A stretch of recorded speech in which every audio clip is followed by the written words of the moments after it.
అందరికీ హాయ్ అండి. ఇప్పుడు వచ్చేసి ఒక మంచి హ్యాండ్ డిజైన్ చూద్దామని ముందుగా నేను హ్యాండ్స్ అయితే కట్ చేసుకున్నాను. చూడండి, షార్ట్ హ్యాండ్స్ పైన చూపిస్తున్నాను. ఇలా హ్యాండ్ కట్ చేసుకొని ఇలా స్క్వేర్ పీస్ అయితే అదే కలర్ తోటి అయితే తీసుకున్నానండి. చూడండి ఈ విధంగా. తర్వాత వచ్చి పేపర్ స్ట్రిప్ అయితే తీసుకున్నాను. ఇది వచ్చింది అంటే మన లైనింగ్ క్లాత్ వేసుకోలేని బ్లౌజెస్ కూడా ఉంటాయి కదా, రూబీ బ్లౌజెస్, కొన్ని మన కలంకారీ బ్లౌజెస్ స్టిఫ్గా ఉన్న వాటికి కూడా లైనింగ్ వేసుకోం కదా, అలాంటి వాటికైతే బాగా యూజ్ అవుతుంది వీడియో.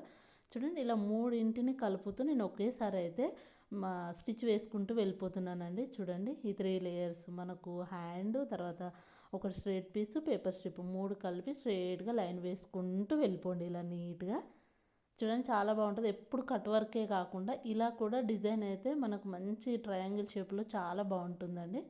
చూడండి, ఇలా నీట్గా స్టిచ్ వేసుకుంటూ వెళ్ళిపోవాలి. మనకు హ్యాండ్ పొడవు ఎంత ఉంటే అంతవరకు వేసుకొని, షార్ట్ హ్యాండ్స్, ఫుల్ హ్యాండ్స్, మొత్తం ఫుల్ హ్యాండ్ కూడా చాలా బాగుంటుందండి. ఈ డిజైన్ అయితే సూపర్గా ఉంటుంది. డ్రెస్సెస్కి, లాంగ్ ఫ్రాక్, ఏ దానికైనా సరే చాలా బాగుంటుంది డిజైన్ అయితే. చూడండి, ఇలా స్టిచ్ వేసుకున్న తర్వాత మనకు మామూలుగా కింద కొంచెం క్లాత్ అనేది ఎక్స్ట్రా కనిపిస్తుంది కదా, అదైతే నీట్గా కట్ చేసేసుకోండి ఇలా సమానంగా ఉండేలాగా. కట్ చేసుకున్న తర్వాత చూడండి, నేనైతే ఇలా బాక్స్ లాగా కట్ చేసుకున్నాను ఒక పేపర్ని. మనం ఇది విధంగా కట్ వర్క్ కట్ చేసుకున్నాం కదా, ఇది బాక్స్ లాగా కట్ చేసుకున్నానండి. నేను ఆల్రెడీ మిడిల్లోకి ఒక లైన్ పెట్టాను చూసారా, ఆ లైన్ పైనకు సమానంగా కట్ చేసేసుకోండి. బాక్స్లా కట్ చేసి మిడిల్ సగం ఫోల్డ్ చేసుకుంటే 2 పీసుల్లాగా వచ్చేస్తుంది. చూడండి, మనకు బాక్స్ లాగా వచ్చిన తర్వాత ఒక పీస్ అయితే మనకు యూజ్ అవుతుందండి. ఇప్పుడు చూడండి, మనం ఇది వచ్చేసి ఏ విధంగా డ్రా చేసుకున్నా సరే అండి. చూడండి, మిడిల్లోకి ఈ విధంగా మార్కింగ్ అయితే చేస్తున్నాను.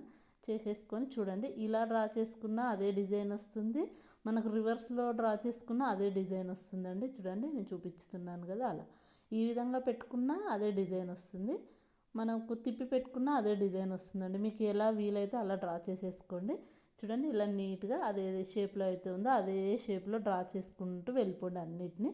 చూడండి, ఇలా నీట్గా మనం కింద ఏదైతే స్టిచ్ వేసుకున్నాం కదా, దానిపైనకే ఇది ఉండేలాగా చూసుకోండి పేపర్ అయితే. ఆ విధంగా పెట్టుకొని నీట్గా స్టిచ్ వేసుకోండి, మార్కింగ్ చేసుకోండి. చూడండి, ఇలా అన్నిటికీ మార్కింగ్ అయితే చేసేయండి. మొత్తం చూపించట్లేదు, వీడియో అనేది లెందీ అయిపోతుంది కదా. చూడండి, ఇలా అన్నీ మార్కింగ్ చేసుకున్న తర్వాత మనం కట్ వర్క్కి ఎలా అయితే రౌండ్ సర్కిల్కి స్టిచ్ వేసుకుంటామో, వీటికి మాత్రం ఈ విధంగా కరువ్స్ లాగా స్టిచ్ వేసుకుంటూ వెళ్ళిపోవాలండి. ఈ కరువ్స్ కూడా మనకు ఇట్లా టక్కుమని అక్కడ పాయింట్ వరకే స్టిచ్ వేసుకొని మళ్ళీ రివర్స్ చేసుకోండి.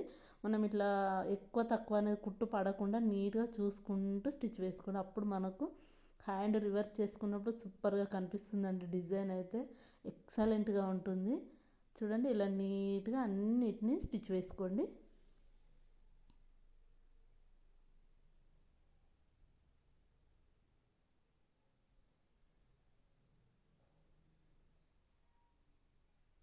చూడండి, మిగతా వాటికి కూడా అదే విధంగా వేసుకున్న తర్వాత చూడండి, ఇప్పుడు మనకు చూడండి బ్యాక్ సైడ్ కూడా ఈ విధంగా డిజైన్ అయితే వచ్చేస్తుంది కదా. ఇప్పుడు వచ్చేసి నేను చూపించే విధంగా కట్ చేసేసుకోండి. ఎక్స్ట్రా ఉన్న పీస్ అయితే మొత్తం నీట్గా కట్ చేయండి. ఇలా మిడిల్లో చిన్న కచ్చకైతే పెట్టుకోండి. అంటే కటింగ్ చేసినప్పుడు చూడండి, కార్నర్కి ఇంత క్లాత్ అయితే అవసరం లేదండి. ఇలా నీట్గా కట్ చేసేసుకోండి. అన్నింటికి అదే విధంగా కట్ చేసుకోవాలండి. మిడిల్లో చిన్న మార్కింగ్ అయితే చేసుకోండి. చూడండి, ఇలా అన్నిటినీ కట్ చేసేసుకోవాలి. చూడండి, ఇలా అన్నీ కట్ చేసుకున్న తర్వాత చూడండి, ఇప్పుడు అన్నిటికీ మిడిల్లో కూడా మార్కింగ్ చేసేసాను. ఇప్పుడు మనం క్లాత్ని రివర్స్ చేసేసుకుందాం. చూడండి, ఇలా నీట్గా ఫింగర్తో అయితే ప్రెస్ చేయండి. ఇలా నీట్గా ప్రెస్ చేసుకుంటూ వెళ్ళిపోవాలి అన్నిటికీ. నేనైతే ఒక స్టిక్ తీసుకుంటున్నాను, ఒక ఐరన్ పుల్ల అలాంటివి తీసుకొని మనము ఏవైతే మనము రివర్స్ చేస్తున్నామో వాటి మధ్యలోకి పెట్టి కొంచెం ప్రెస్ చేసినట్టయితే మనకు అదేంటంటే కొంచెం కార్నర్ పీస్ అయినా సరే షేప్ మంచిగా వస్తుందండి. లేదంటే ఈ విధంగా కొద్దిగా రౌండ్ సర్కిల్ లాగా అనిపిస్తుంది. మనం నీడిల్తో అయినా సరే బయట కొంచెం కొంచెం తీసామనుకోండి చాలా నీట్గా వస్తుంది. అలా కొంచెం కొంచెంగా తీసుకుంటే మనకు షార్ప్ అనేది వచ్చేసి చూడండి, నేను ఈ ఐరన్ పుల్ల అయితే తీసుకొని మనం ఏదైతే పెట్టుకున్నామో దానికి చూడండి ఇలా నీట్గా ప్రెస్ చేసుకున్నట్టంటే మరీ గట్టిగా అనొద్దండి, బయట కోల్ కూడా పడిపోతుంది. కొంచెం నీట్గా ఈ విధంగా ప్రెస్ చేసుకున్నట్టుగా ఫింగర్ తోటి కొద్దిగా రబ్ చేసినట్టుగా అన్నా సరిపోతుంది. చూడండి, ఇలా ఈ విధంగా నీట్గా ఎన్ని అయితే వచ్చాయో అన్నిటికీ ప్రెస్ చేసేసుకోండి.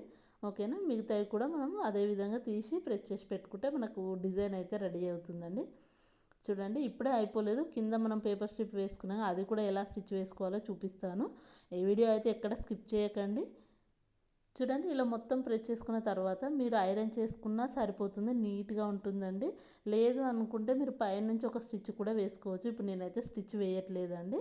చూడండి ఈ విధంగా ఓపెన్ చేసుకొని బ్యాక్ సైడ్ వచ్చాక మనకి ఖర్చు అనేది ఉంటుంది కదా, ఈ విధంగా ఫోల్డ్ చేసుకోండి. ఫోల్డ్ చేసుకొని ఒక స్టిచ్ వేసుకుంటూ వెళ్ళిపోవాలి.